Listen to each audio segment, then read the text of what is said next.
Hala. Eh wala pa naman kuyang ano, mga boss na ano dito ngayon. Hala. Yari kayo. Layo pa talaga niyan. Layo pa ng... Hala, wala pa namang bukas ngayon.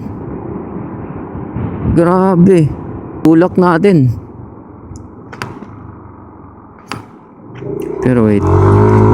Check muna natin dito. Baka meron ditong open. Nako. Wala nang bukas dito. Na mag-aayos ng motor niya. Shit. Wala.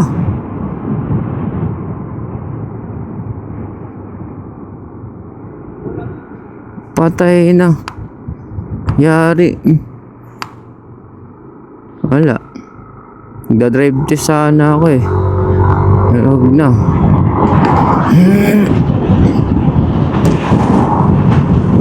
Kita mo, ang haba pa nito.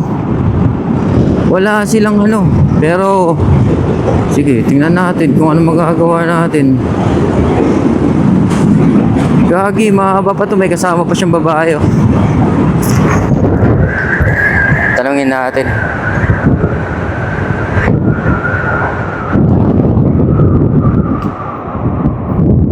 Boss.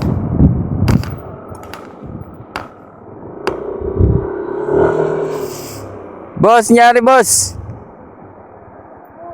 Naputol yung belt, sir. Yung? Belt, naputol. Hala. Eh wala pa naman kuyang ano, mga boss na ano dito ngayon. Dito kami lang sa center. Sa may unan? At ano, tulak ko na lang kayo. At dito nga, akala ko malapit lang sila. Tulak. Pwede, tulak. Sige. Oo, sige. Pero ano, ate, gusto mo po dito ka na sumakay para mas magan yung tulak ko. Ano, putol yung belt eh. Oo, di na talaga under yan.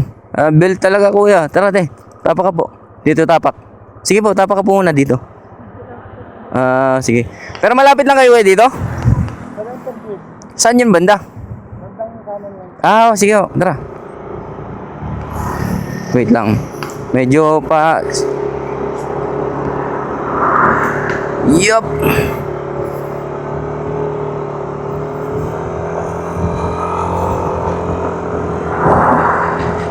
Oops. At dito nga, sinabi ko pa tong mga salitang to. Kala ko malayo pa kayo kuya.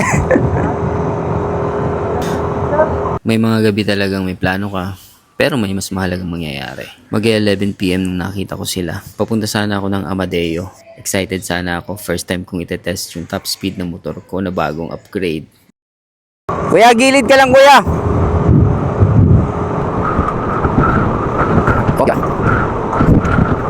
Buti na lang, experienceado tayo tulak. Papasok kayo kuya? Sige. Sige lang. Oops. Kopya. Na-realize ko, may mga araw na hindi nasusunod yung plano mo. Kasi may mas mahalagang misyon pala. Mga bagay na hindi natin inaasahan na mangyayari. Ang masasabi ko lang, kung may pagkakataon kang tumulong, kahit saglit lang, kahit mapaliban yung plano mo, gawin mo. Kasi baka para sa'yo, simpleng abala lang yon. Lumalagitik yung belt. Lumalagitik yung belt mo. Naputol. Pero para sa iba, ikaw pala yung himala nila sa gabing akala nila wala nang tutulong.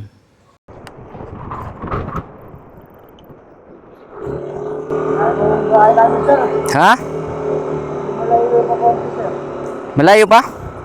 Medyo malayo pa, sir. Sige. Wala naman akong gagawin. Actually, magtitest lang sana ako ng motor. Dito sa may papuntang Amadeo. Nadaanan ko kayo. Tara, samahan niyo ako hanggang matid sila.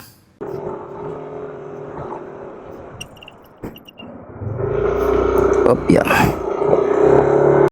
At kung nanonood ka pa rin hanggang ngayon, isang like at share lang, sobrang laking tulong na para mas maraming makakita at mas marami rin tayong mahikayat na tumulong kahit sa simpleng paraan.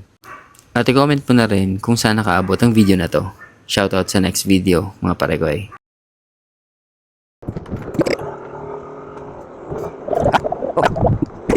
Ha? Pagtulak ka. Okay lang. Mahirap pagtulak. Okay lang, medyo marunong naman din ako kahit papaano.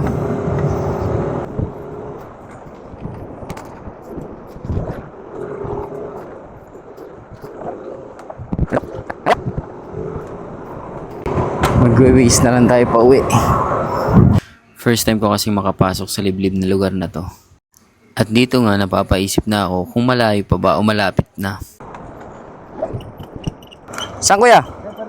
Dito sa loob. Sige. Sige, una ka po.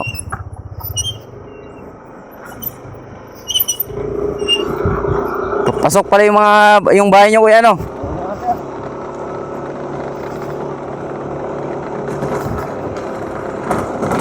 Whoops.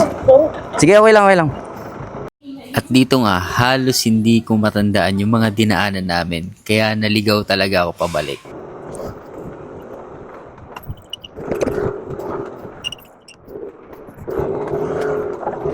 Hopya.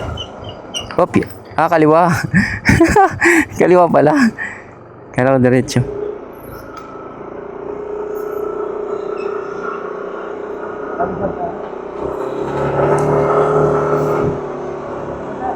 Ha? Dito na ba nyo? Ito? Okay. Hindi, wala. Thank you, ha. Ako po. Okay po. Oo, kuya. Dito nga tinatanong niya pa ako kung magkano daw. Gusto niya akong bayaran. At sabi ko naman, wag na po. Sige, di na ako tatagal. Thank you, sir. Oo, kuya. Ang purpose ko talaga, ngayong gabi, i-test yung motor, kung ano yung top speed. Kaya lang, meron tayong nakitang na dapat tulungan, na kailangan ng tulong. Kasi tingnan mo, ang layo. Ang layo pa ng bahay nila, grabe, papasok to. Paano kung naglakad sila, di madaling araw na sila makakauwi dun sa kanila. Pinag-isipan ko kung ipapost ko yung video na to, kung naka-record pa man ako, ayoko sanang i-post to. Dahil sabi sa Biblia, na kapag tutulong tayo sa kapwa natin, wag na natin ipaalam sa iba. Para yung magbibigay ng reward sa atin, tumulong sa iba, yung ating amang nakakakita ng lahat ng ating ginagawa. Pero, dahil nga na napag-isip-isip ko rin na okay lang kahit hindi ako bigyan ng reward ni God, ni Lord. Gusto ko i-share yung video na to dahil gusto kong i-encourage yung mga tao, i-encourage yung mga ibang kapwa riders natin, hindi man riders o kahit sino man makakita, na sino man yung nangangailangan ng tulong, tulungan natin. Huwag tayong magdalawang isip. Pero kung wala naman talaga tayong may tutulong, like financial, wala talaga tayong magagawa, diba? Pero kung yung mga ganitong pagkakataon, huwag tayong magdamot. Lalo na kung kaya naman natin tumulong.